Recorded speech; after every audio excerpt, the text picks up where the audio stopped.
Bonjour à tous, cette semaine je vais vous montrer comment modéliser un adaptateur pour rail Picatinny sous Fusion 360. N'hésitez pas à vous abonner à la chaîne, partager la vidéo et surtout à la liker.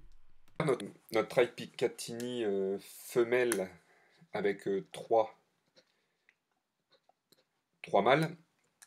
Ce qu'on va faire, c'est qu'on va créer une nouvelle esquisse sur ce plan.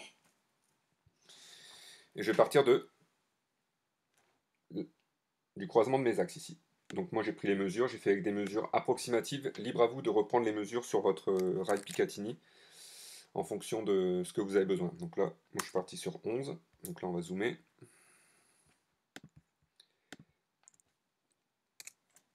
5. Donc je fais la forme de ma partie femelle en fait.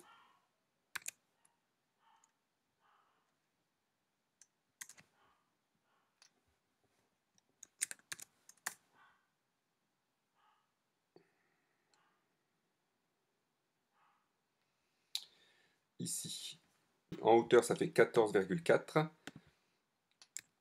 14,4. Ensuite ici, ça part sur 7,8. Voilà. Donc, après vous pouvez supprimer les cotations hein, si vous le souhaitez. Vous avez juste à les supprimer.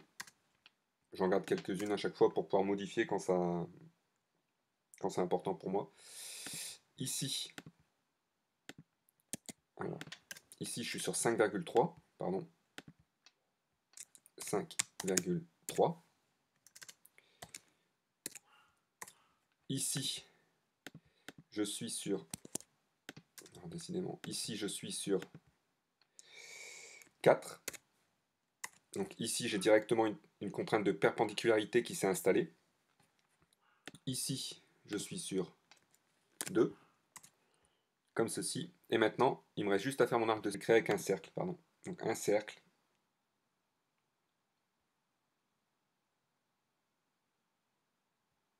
En 3 points. Entre ce point-là, et on va partir sur du 2. Comme ceci.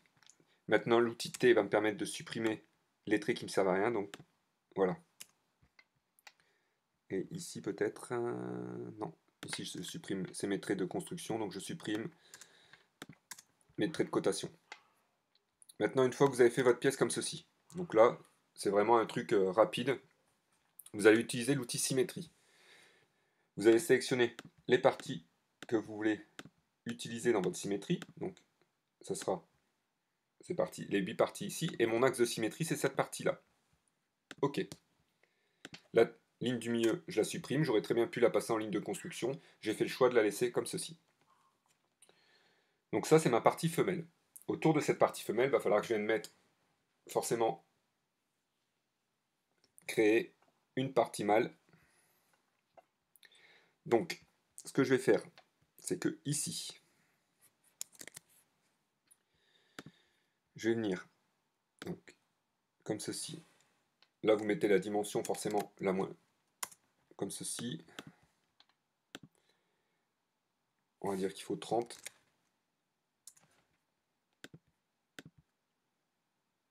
Là, pareil, et ici, pareil. Comme ceci. Donc là, j'ai fait avec des dimensions vraiment aléatoires. On voit que c'est pas très joli. Par contre, maintenant, ce que je vais faire, c'est que je vais faire une contrainte d'égalité entre cette partie-là, celle-ci et celle-ci. Donc je vais utiliser l'outil contrainte égale. Donc là, 30, j'ai bon, à celle-ci. Donc on voit que ça élargit. Et je veux que celle-ci soit égale à celle-ci.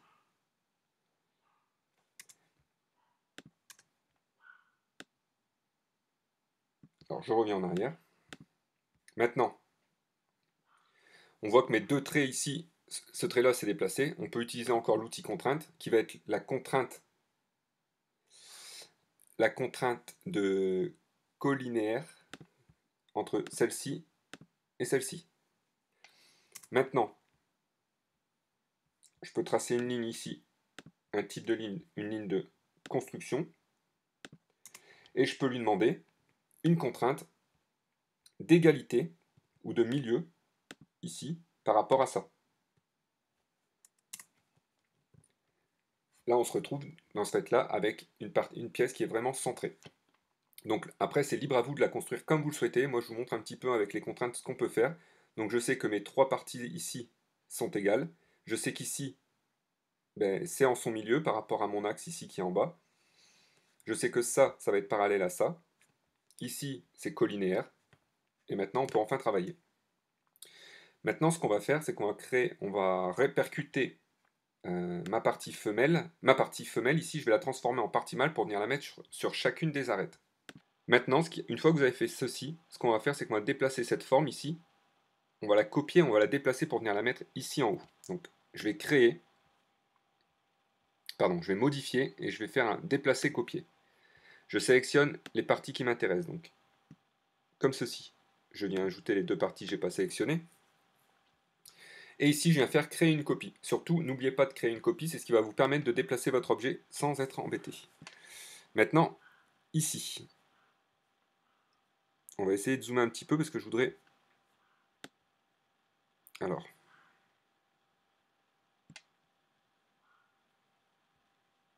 J'arrive pas à zoomer, voilà. En fait, je fais une jonction entre ma partie basse ici et cette partie ici. Donc là, je suis à peu près bon.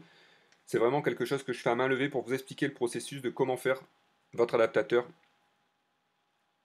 femelle 3 Picatinny. Donc là, je vais le laisser comme ceci. Au niveau de l'axe, on va dire que je suis à peu près bon. Ok. Une fois que vous avez fait sur cette partie ici, on va le reproduire sur les 2 autres parties.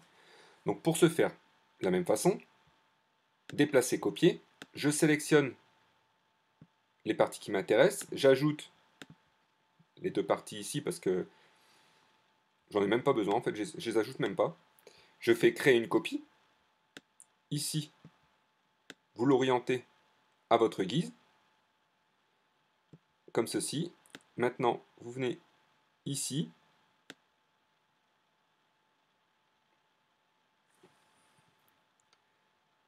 comme ceci. Donc là, 1 degré. Voilà, 1 degré. Je suis à peu près, on va dire, au milieu. On va le laisser comme ça. Maintenant, pour être sûr que de l'autre côté je sois identique, ce qu'on va faire, c'est qu'on va utiliser l'outil symétrie. J'ai fait mon axe de symétrie.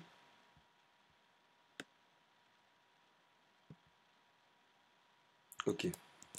Maintenant, on va sélectionner les parties qui m'intéressent pour faire ma symétrie. Donc, outil symétrie, je sélectionne.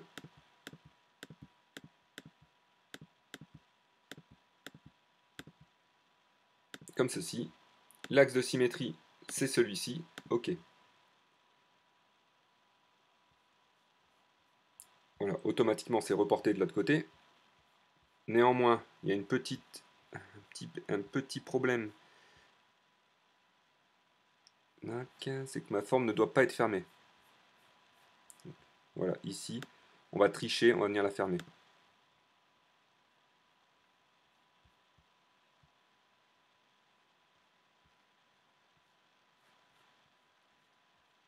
C'est pour ça que votre forme ne se met pas en bleu.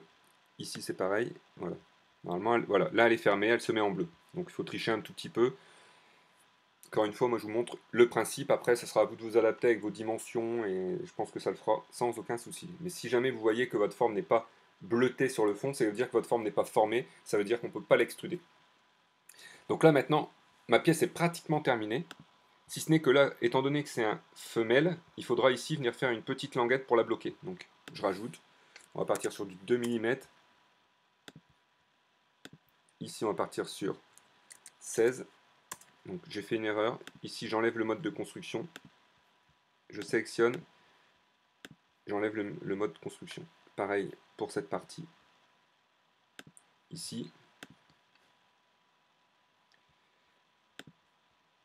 Et pour cette partie.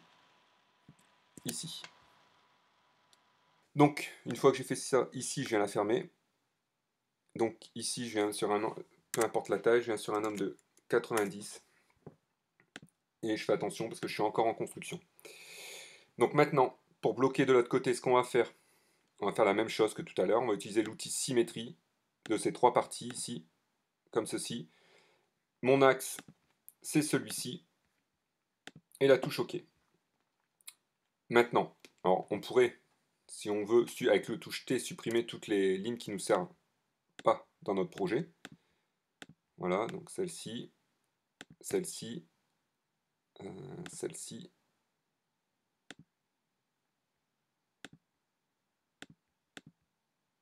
comme ceci, et celle-ci. Donc maintenant, quand vous regardez votre projet, je peux le supprimer aussi, vous avez cette forme. Cette forme va nous permettre, ça va être notre base pour extruder. Donc là, je vais appuyer sur la touche E comme extrusion, et là, on va lui donner l'épaisseur. Donc on va partir sur 50. OK. L'ordinateur travaille. Donc là, j'ai fait 50, mais je n'ai pas fait assez. Je vais mettre 200 plutôt, voilà, comme ceci.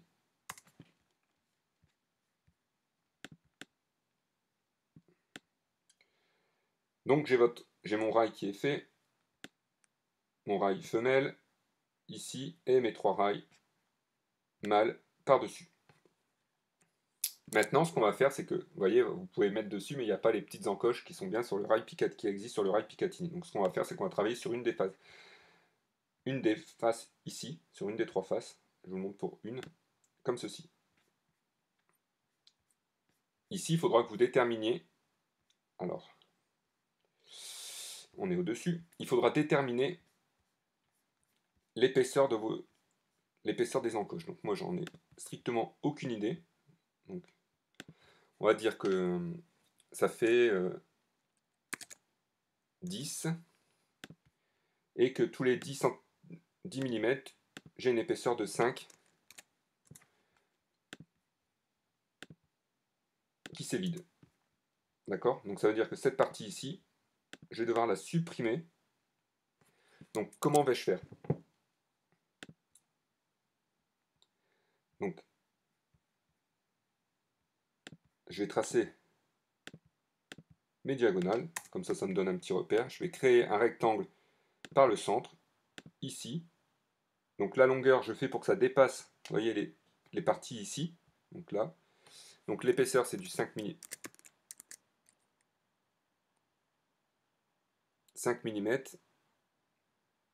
Et après, je vais partir sur, voilà, comme ceci.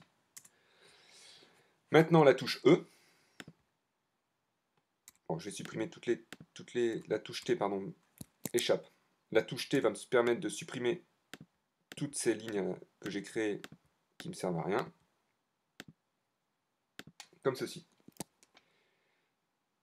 La touche E, je sélectionne les 3 parties et je viens, en déplaçant ici, je vais extruder pour couper de la matière pour venir à la rencontre -9.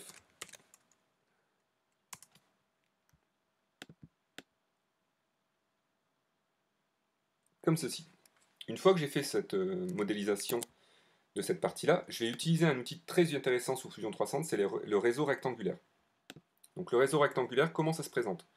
Déjà, je dois sélectionner les faces. Donc, mes faces, c'est les 3 faces ici qui m'intéressent. Comme ceci. Ensuite, la direction. La direction, c'est une des arêtes. Choisissez celle que vous souhaitez. On va prendre une du dessus. Comme ceci. L'étendue. On va dire qu'on est sur 200. Et le nombre de répétitions sur ces 200. Donc là, on est sur 3. Et vous voyez que si ça augmente, forcément, on va partir sur 14 répétitions sur 200. OK. Automatiquement, mon rail Picatinny vient de se créer sur la longueur totale. Donc là, on voit bien que mes 200, c'était pas suffisant. Donc je vais faire clic droit, modifier la fonction. Et ici, au lieu de 200, je vais mettre sur... On va l'augmenter un petit peu plus. Voilà. On va partir sur 230. Et on va en mettre 17. Vous avez votre rail Picatinny qui s'est fait relativement rapidement. Maintenant, ce qu'il faudra faire, ce qu'il convient de faire, c'est de faire la même chose sur le côté. C'est-à-dire, je sélectionne, je fais ma distance, je trace mon rectangle qui supprime bien les deux côtés, les deux petits côtés pointus, réseau rectangulaire sur la longueur, 17 répétitions sur 230, et vous allez obtenir votre rail Picatinny mâle sur le côté. Je vais le faire en accéléré. OK. Voilà. Votre rail Picatinny est modélisé. C'est une rallonge femelle sur 3 mâles. Pour 3 mâles, pardon. Il ne vous reste plus qu'à le modéliser avec vos dimensions exactes. Parce que moi j'ai fait ça approximativement quand même. Et je vous donne rendez-vous la semaine prochaine pour une nouvelle vidéo sous Fusion 360.